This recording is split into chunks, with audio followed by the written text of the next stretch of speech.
Imagine a leader, the last hope of his people, making an impossible choice, stepping forward to surrender to his greatest adversary, hoping to save his nation. This dramatic moment unfolded over 2,000 years ago, and the consequences for the Celtic chieftain were profound.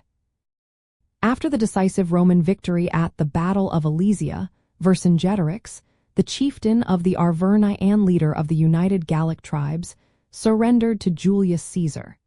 His surrender marked the end of organized Gallic resistance against Rome, and he spent the next 6 years imprisoned, awaiting his fate.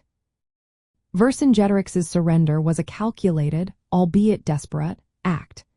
After Alesia, his forces were starving and utterly defeated, facing inevitable annihilation.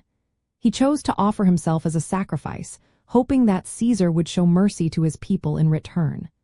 For the Romans, capturing a major enemy leader like Vercingetorix was a monumental achievement.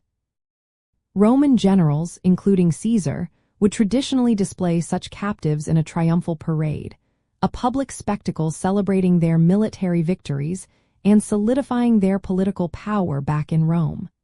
This practice served as both a deterrent to future rebellions and a massive propaganda boost. Following his capture, Vercingetorix was brought to Rome. He endured a lengthy imprisonment, likely in the Tullianum, a notorious ancient Roman prison often called the Mamertine prison, located near the Roman Forum. This waiting period was not uncommon, as generals had to return to Rome and secure Senate approval for their triumphs, which were grand and meticulously planned events. His very presence in Rome was a powerful symbol of Roman dominance over Gaul. The Roman triumph for Julius Caesar, delayed by political maneuvering, finally took place in 46 before Christ. It was an extravagant, multi-day celebration featuring parades of soldiers, where spoils and, most notably, Vercingetorix himself, paraded through the streets of Rome as the ultimate trophy of Caesar's conquest of Gaul. This public humiliation was a key component of the spectacle.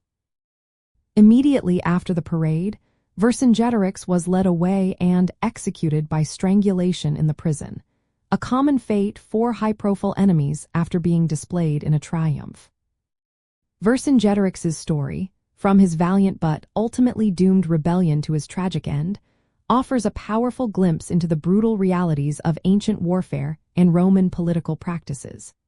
His sacrifice and eventual execution cemented Rome's control over Gaul for centuries, profoundly shaping the history and culture of what would become France.